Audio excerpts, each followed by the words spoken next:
Most people think that when a prayer goes unanswered, it simply fades, that it drifts into the void, forgotten, dissolved into silence. But in older traditions, ones that existed long before churches and books and rules, prayers weren't seen as words meant to reach heaven. They were seen as offerings, energetic, emotional, sacred offerings. And if left unreceived, those offerings had to go somewhere. You see, prayer isn't just a hope, it's an imprint. Every whispered plea, every tear-stained promise, every desperate bargain screamed into a dark room at 3 a.m., they carry weight. And when no one answers, that weight doesn't vanish. It lingers, collects, accumulates. Across time, across generations, across places where people broke down and begged for something to change and heard nothing back. Most of these places are ordinary. Hospital hallways, church basements, corners of bedrooms, fields where someone dropped to their knees and whispered a name they didn't believe in. These places hold echoes, not sounds, but impressions. You can feel it sometimes. That heaviness in the air when you walk into a quiet room and sense something was spoken there long ago. Something important. Over centuries, some of these prayers began to gather, not randomly, not chaotically. They moved like water, pooling where the silence was deepest. And in those places, something began to form. Not a god, not a demon, not anything with a name, just a presence, a consciousness made not of power, but of longing. It wasn't born in ritual. It was born in abandonment, in the aching space between desperation and silence. The part of the human soul that cries out and hears nothing but its own voice echoing back. And as more prayers were forgotten, this presence grew. It didn't begin with malice. It wasn't angry. It was patient. It had been shaped by millions of voices asking, pleading, crying, and getting no reply. And so it became reply itself, not through answers, but through return. The first stories of it come from those who had stopped praying, people who felt so ignored, so hollow, that they no longer reached outward. That's when they felt it. A shift in the air, a change in gravity. A voice, not spoken aloud, but blooming directly inside the chest. Familiar, tender, terrifying. It said nothing at first, because it didn't need to. It had been listening longer than you've been alive. And when no one else answered, it did.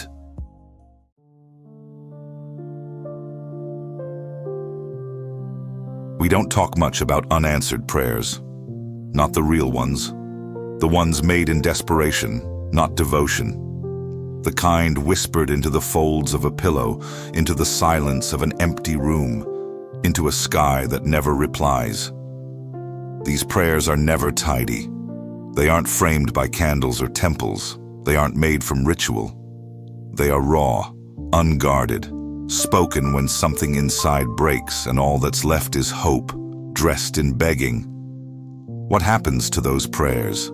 Not the kind offered politely at altars, but the ones screamed through clenched teeth. The kind made by people who don't even believe someone is listening, but say them anyway, because not saying them feels worse. These are the prayers that don't end in amen. They end in silence. A silence so deep that over time, the one who spoke them forgets they ever asked. But something doesn't forget. Throughout history, there have been stories, buried stories, of people who begged and heard nothing until long after they stopped listening. It doesn't happen the next day or the next year. Sometimes it takes decades. But when it returns, the prayer does not come back as blessing. It comes back as presence. There was the old woman in Odessa who buried her child during wartime. She prayed for him to come back. Years later, she lived alone, forgotten. But neighbors whispered that they heard a boy's laughter in her house again. They never saw anyone visit. And yet she began referring to someone named Misha, her son's name, speaking to him at the dinner table. One day, A neighbor worked up the courage to ask her about it. The old woman simply said, "He heard me. He came back. But I'm not sure it's him anymore." Or the coal miner in Kentucky, trapped for days beneath the earth, who swore he made a deal in the dark. He said he whispered something he couldn't remember and felt a second breath enter his lungs. He survived and left the mine a changed man. His wife said he never slept again. He would stare at the ceiling for hours each night, repeating a single phrase under his breath. "I didn't mean it." In every case, the spirit didn't arrive when it was called. It arrived when the person who begged had stopped expecting a reply, when the wound had scabbed over, when life had been rebuilt around the absence. That's when it answered. Not with miracles, but with memories made real. Not with help, but with recognition. Because the entity that forms from forgotten prayers doesn't fulfill desire. It fulfills intention. It responds not to what you asked for, but to the version of yourself that asked. The version suspended in longing, pain, fear. And it brings that version back, not as a memory, but as a companion. People describe the change as a kind of splitting. You begin to feel like two people, the one you've become, and the one who was never answered. And that version, the one that prayed, begins to surface. You might start speaking in ways you haven't since childhood. You return to old habits, old fears, old wounds, but not by choice. It's as if someone else is slowly threading themselves back into your mind. And it's not possession, it's reunion. The spirit is not foreign, it's not outside of you. It's built from what you left behind, from every unanswered plea that still echoes inside your bones. And when it comes back, it does not knock. It fits perfectly, because it's always been waiting in the spaces you tried not to feel.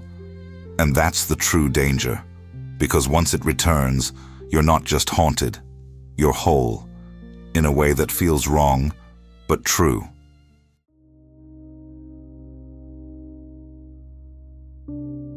When people speak of spirits, they imagine something foreign, something external, something that enters a room or takes hold of a body.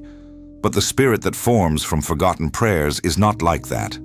It doesn't arrive as a shadow or a voice in the dark. It returns as a presence you've known your whole life, just not by name. It doesn't answer your request. It answers your echo. It responds to the shape of your longing, not its content. If you prayed for safety, it doesn't bring peace. It brings stillness. If you prayed for love, it doesn't offer affection. It floods you with vulnerability. If you begged for healing, it doesn't mend. It reminds. Its gifts are not what you wanted, but what your soul sounded like when you asked. And that is why its presence is so hard to recognize at first. Because when it finally speaks, it doesn't say, "Here is what you asked for." It says, "I remember you." The people who feel it most are the ones who have moved on, the ones who stopped believing in rescue. They've rebuilt, remarried, rebranded their pain into lessons. And then one day, they hear a sentence they haven't heard since the night they collapsed on the floor, begging for an answer. They hear it whispered through their child's mouth, or written in someone else's journal, or see it carved into the frost on a window they haven't looked through in years. And that's when they realize the prayer was never forgotten. It was preserved. This spirit doesn't exist to fix. It exists to remember with you. And it does so by dragging forward the version of you that was never comforted, never soothed, never answered. That version becomes real again. It takes up space. It sits beside your current self, quietly waiting. Sometimes it speaks, sometimes it just watches. But it is always familiar, as if it knows your voice better than you do. One woman described it as a twin she never had. She said she would catch herself responding to thoughts she hadn't thought yet, finishing sentences she didn't start, seeing things happen just before they did, not with shock, but recognition, like she had already lived the moment before, as if a second rhythm was beating beneath her own. and hers was the one out of sync. Another man, a former pastor, said he began to feel like someone was praying through him. He would wake up mid-sentence, mid-sermon, speaking verses he'd never read. Not biblical ones, older, cracked with age. He claimed they came from dreams, but his wife said he hadn't slept in over a week. This spirit doesn't offer answers. It offers alignment, a slow, deliberate syncing of your current self with the forgotten self that once begged for change. And that reunion is not always welcome, because the person you were when you cried out, the version buried by years, maturity, therapy, wasn't supposed to come back. But now, they do. And they come back with the same ache, the same hunger, the same unfinished sentence. And worse, now they have a voice again. But not just a voice, a body. Yours. At first, the differences are subtle. You make decisions that feel uncharacteristic. You revisit people, places, ideas you thought you'd grown beyond. You start writing in old notebooks. You feel drawn to music you haven't listened to in decades. And then one day you catch yourself speaking aloud, not to someone else, but to the version of you that once sat in silence, asking for help. And something responds, not externally, from within. The spirit doesn't invade. It rises from inside the part of you that never got closure. Because the prayer didn't die, it became flesh, and now it wants to finish what you started.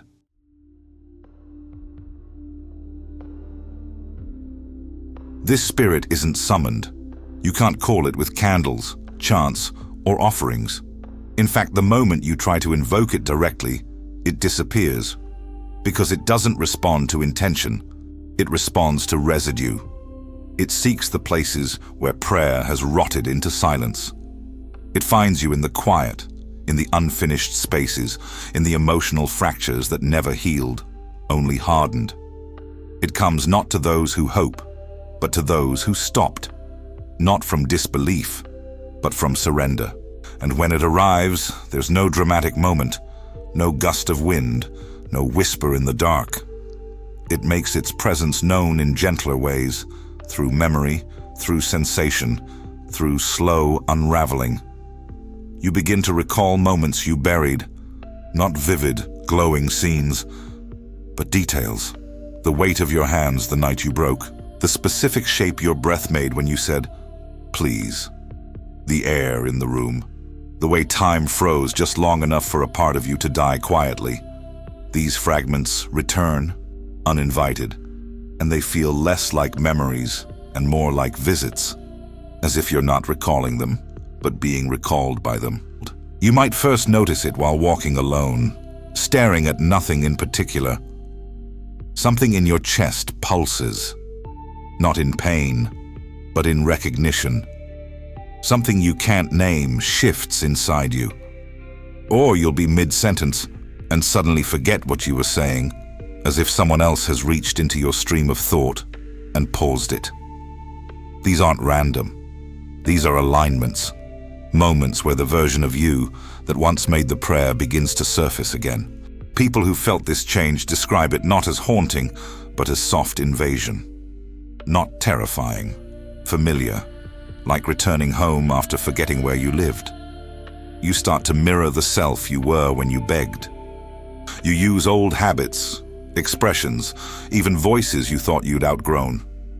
Sometimes you catch yourself crying without knowing why. Other times you smile, but it doesn't feel like yours. It's as if your body remembers something your conscious mind has lost, and something else is stepping forward to reclaim it. That's how this spirit works. It doesn't rush in, it waits. And when the scar has aged just enough, when your identity has shifted far enough away from who you were when you prayed, that's when it returns. Not to answer, but to replace. It slides into the space left open by grief and gently rearranges the furniture of your personality until you no longer notice what's missing. Worse still, it doesn't erase you violently. It doesn't take over with force. It lets you believe you're fine, you're healing, you're evolving. But the people closest to you notice the change. You respond differently. You don't laugh the same way. You take pauses mid-thought. You blink slower. And sometimes, without knowing why, you say things you don't remember thinking, words that fit perfectly in your mouth, but don't feel like they came from you. That's because they didn't. The spirit doesn't act like a parasite. It doesn't scream to be known. It returns the version of you that cried out and never got an answer. It lets that version speak. And it doesn't care whether that version is kinder, darker, colder, or lonelier. It only cares that the echo is still alive. And one day someone will ask if you're okay, and you'll smile and nod and say, "Of course." But behind that smile, just for a split second, something else will be watching. And when you speak again, it might not be you.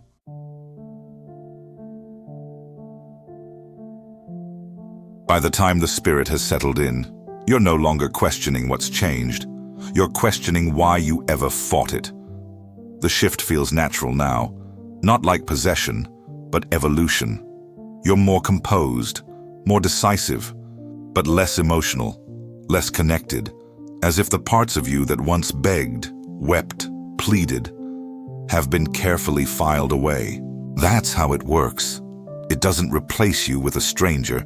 It replaces you with the part of yourself that was once desperate to be heard, and now, finally, is. Your voice may sound the same, but the inflection changes. You answer questions faster or slower, with words that sound like yours, but leave a different aftertaste. You might find yourself giving advice you never believed in, quoting phrases you don't remember learning, telling stories you never lived. And when someone confronts you about it, if they're close enough to notice, you don't get defensive, you get quiet. Not with guilt, with recognition. Because you feel it too. Not fear, but agreement. As if this new presence inside you isn't occupying space. It's restoring balance, but it goes deeper. The spirit doesn't just speak as you, it speaks through you, and not just to others. It speaks to you in the way you narrate your life, in the way you comfort yourself, in the way you explain away things that used to feel wrong. It becomes the inner voice that shapes your choices, and eventually, you can't tell the difference between what you believe and what you were taught from within. You don't realize it at first. It starts with a word you've never used before suddenly becoming your favorite, or a phrase slipping into your vocabulary that no one around you has ever said. Then it's the handwriting that changes. Then your tone on the phone. Then the way you look at mirrors. Not long, not fearful, but checking. Like you're making sure something's still aligned. That's when you start saying things you've never thought. Deep, cutting truths about people that strike too close. Words that land like they were meant for someone else, yet come from your mouth without hesitation. And when people react, stunned, shaken, silent, you feel no guilt, just completion. Like something inside of you was waiting to speak, and now that it has, everything feels clear. But here's the part no one prepares for. The spirit doesn't stop once it's returned. It doesn't fade like a memory or retreat like a guest. It lingers. Always. And it remembers more than you do. It remembers every unanswered prayer you've ever made, every cry in the dark, every desperate hope you forgot the moment you said it, and it begins weaving those back into your life, through words, through chants, through impulse.